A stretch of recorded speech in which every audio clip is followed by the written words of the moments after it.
Welcome to the Explainer. So today we're going to unpack the core ideas from a book that really changed the game when it comes to understanding trauma. Dr. Bessel van der Kolk's The Body Keeps the Score. You know, this quote just gets right to the heart of it. It's that feeling of your life story being violently interrupted, thrown off track. And that's a central theme in Dr. van der Kolk's incredible work. Okay, so let's dive right in by meeting a man named Tom. His story, which starts back in 1978, was the huge catalyst for the author, really helping him start to unravel the deep mysteries of trauma. Now, on the surface, Tom, a Vietnam veteran, had done everything right. I mean, he came home from the war, went to college on the GI Bill, graduated from law school. He built what looked like the perfect life. But his inner world, it was a constant, raging battle. The sounds of a simple family picnic, the heat, the thick trees, it could send him spiraling right back to the jungles of Vietnam.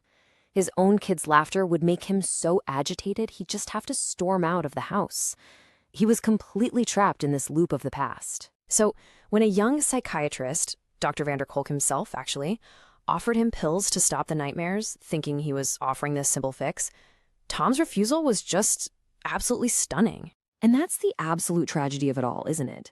His loyalty to his fallen friends was the very thing keeping him from living his own life.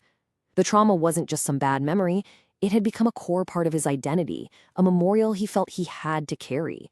And it was trapping him in the very past he so desperately wanted to escape. Tom's story is incredibly powerful, but it is not an isolated case. And this is where the book makes it devastatingly clear that trauma is just a fact of life for millions of us, often in ways we don't even see. The research that's cited in the book is, well, it's staggering.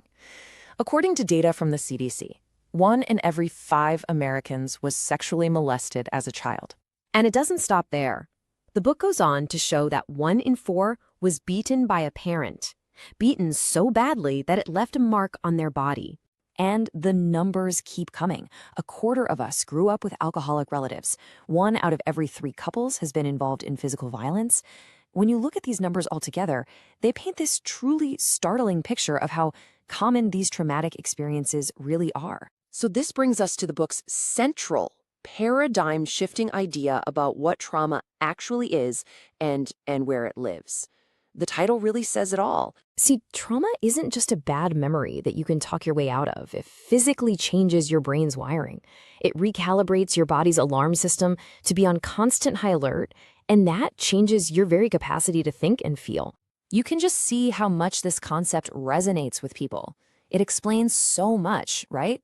It's why, for someone with trauma, the past doesn't feel like the past. The brain and the body keep reacting as if the danger is happening right here, right now, and that feeling just contaminates every new experience. And this next idea, this points the way forward.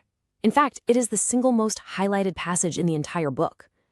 The key to healing isn't about forgetting what happened. It's about teaching the physical body that it is safe right now. Okay, so if the trauma is fundamentally stored in the body, how in the world do you get it out? How do you help the body finally learn that the war is over? Well, the book lays out 3 fundamental paths, and they're often used together. First, you've got the traditional top-down approach of talking it out. Then there's medicine, which can help regulate the brain's overactive alarm system. And then there's the crucial bottom-up approach. And this is where things get really innovative. This bottom-up approach uses physical experiences like yoga, sports, even theater to give the body new, safe experiences. These actions directly fight back against those old feelings of helplessness and collapse from the trauma, helping to literally rewire the brain's instincts from the ground up. So, what does this all mean? What does it all add up to? In our final section, let's look at how all these ideas build up to a really powerful and urgent message of hope. This new understanding is a massive, compassionate shift in thinking. It moves us away from seeing trauma as some kind of moral failing or a lack of willpower and helps us see it for what it actually is, a physiological injury with real, measurable changes in the brain and the body. Ultimately, the key takeaway here is that healing is all about reconnection. Trauma breaks the connections inside our brains, and it breaks the connection between our minds and our bodies. So healing, then, is the act of putting all of those pieces back together again. And that leaves us with the author's own challenge. Understanding trauma and how to treat it is one thing. But the final provocative question is about our collective responsibility. Knowing what we know now, what are we going to do to stop the